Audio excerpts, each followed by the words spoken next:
What's up, everybody? Welcome back. If you're new to my channel, my name is Carletta, and here I speak on spirituality and self-awareness. So in this video today, I'm going to be talking about the importance of having a balanced mind and 5 tips on how to balance the mind. So there are 2 parts of our brain, and that is the left hemisphere. And the left hemisphere deals with our logic, our processing of numbers, language, and overall information in words. And this can be considered our yang, our masculine energy. The right hemisphere deals with creativity, artistic ability, our imagination, intuition, and this can be considered the yin energy, our feminine nature. So why is it important for us to have a balanced mind? Why is it important for us to balance the yin and the yang side of ourselves? A balanced mind produces a harmonious life. We have better health, we are stable, and we are a pure channel to create the life that we desire. An imbalanced mind produces disharmony, conflict, and a chaotic life full of challenges and probable health issues. So with a balanced mind, you are magnetic and you also have clarity, inner peace, and overall contentment. So having a balanced mind is important because our experience in life is pretty much more pleasant and easier. It isn't filled with all of the everyday struggles and repetitive obstacles because we are at peace and harmony within. And as we all know, the internal reflects in our external. So if we're imbalanced inside, that's going to show up in every part of our life, and it's just going to be harder for us, and it's going to create problems. So with that said, what are some things that we can do to create a balanced mind? Number 1, the number 1 way to balance the mind is to balance your time. Work hard, play hard, but rest even harder. You know, the planet is dominated and saturated with masculine energy. And this is all about us taking action, going after our goals, accomplishing things, and, reaching milestones in life, our yang side. So it's twice as important for us to tap into our feminine nature and make sure that we're getting the rest that we need. So you want to make sure that you consider time to relax and make time to rejuvenate. If you are a hard worker and you're constantly on the go, it's that much more important to schedule that time to prioritize your emotional, mental, physical recharge. And I will also say have a set bedtime. This is something that I'm working on, getting in tune with the moon cycles, have that regimen to where you are following what the changes are going on with the moon. What time we go to sleep affects our mood. So if your time regimen or schedule is different every day, you're going to sleep at 11 o'clock, 1 o'clock, 2 o'clock in the morning, that's going to affect how you feel. That's going to affect how you operate and how you think. So having a set bedtime, preferably around 8 or 9 o'clock, that is a great way to help to balance out your energy and balance out your mind too. So that is number 1, balance your time.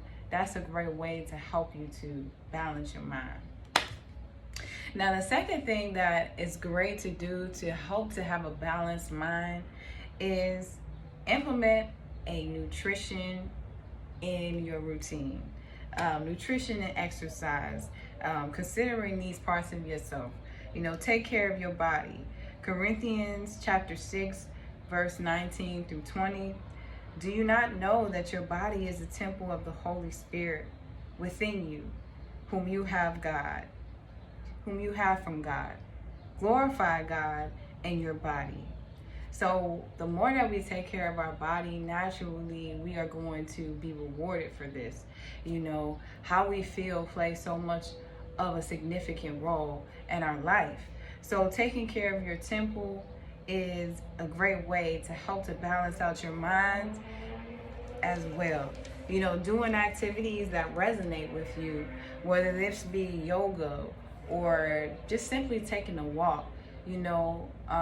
I think sometimes we can minimize how much a basic walk around the park or outside in nature can do for your spirit and your body.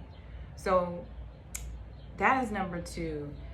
Consider your diet, your nutrition, and exercise. These also play a role in having a balanced mind.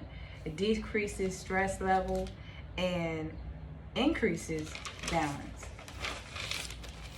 Now, the third thing that's really helpful when it comes to creating a balanced mind is having fun and getting creative. So one of the biggest gifts that we can give ourselves is the freedom to explore our ideas and creativity without judgment. So dance, write poetry, do artwork, yoga, laugh more, use your imagination, fly kites. Tap into your inner child is also a great way to balance out your mind, because we're tapping into that feminine side of ourselves, and that is the part of ourselves that needs that nurturing and that love too, and helps us to take life lighter, and not be so serious. So that's number 3. Have fun. Make sure that you schedule that time to have fun and explore your creative side. Now, number 4 and number 5, these pretty much deal with the methods of decluttering the mind and doing shadow work. So shadow work for many of us is healing our trauma, healing those experiences from our past that may come up as adults or, as we go on about our lives. So number 4 is important, so important, so that you can have a clear space, and this is practicing forgiveness. Forgive often and release regret.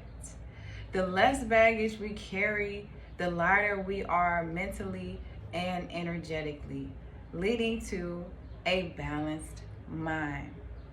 Holding on to resentment makes a heavier heart. It puts blocks in our minds, our energy field, and creates barriers in our lives. So key to this is to remember that you're human, and so are others.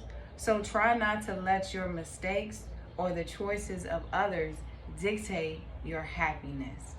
So I would say part of shadow work is giving yourself credit every day, about everything that you do, that you made progress in your life.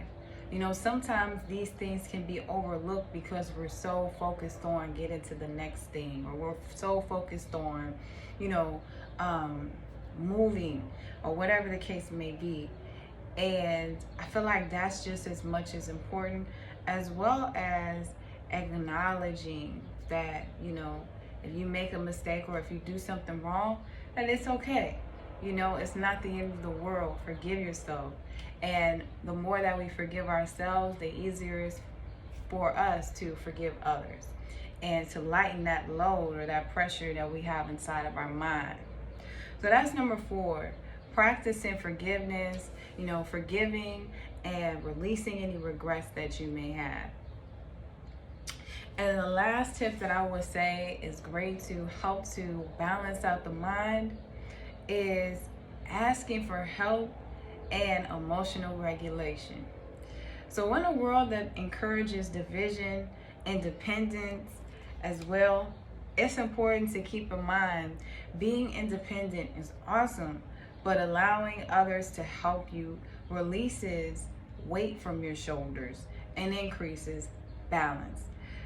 Studies have shown human touch lowers blood pressure, stress hormones, and calms our nervous system.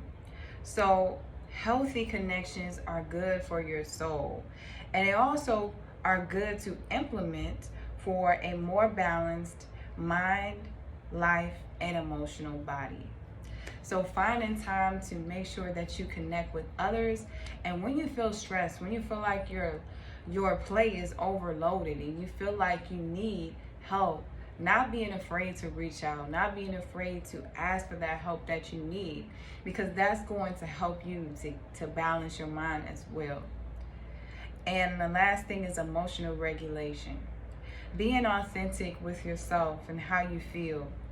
Don't go when your body is telling you to stay. Not ignoring your emotions and pushing yourself when your body is telling you to slow down. This is something that I had a tendency to do, and I'm learning to really pay more attention to what my body is telling me. And that's a part of having a balanced mind, listening to the way that your body feels, processing every emotion, naming them, claiming them, and letting them flow. Mindfulness and meditation are also great keys to this. So, allowing your emotions to be a part of your experience is also important. The more detached we are from the way that we feel, the more out of balance we are, because we're not allowing ourselves to embrace every part of ourselves.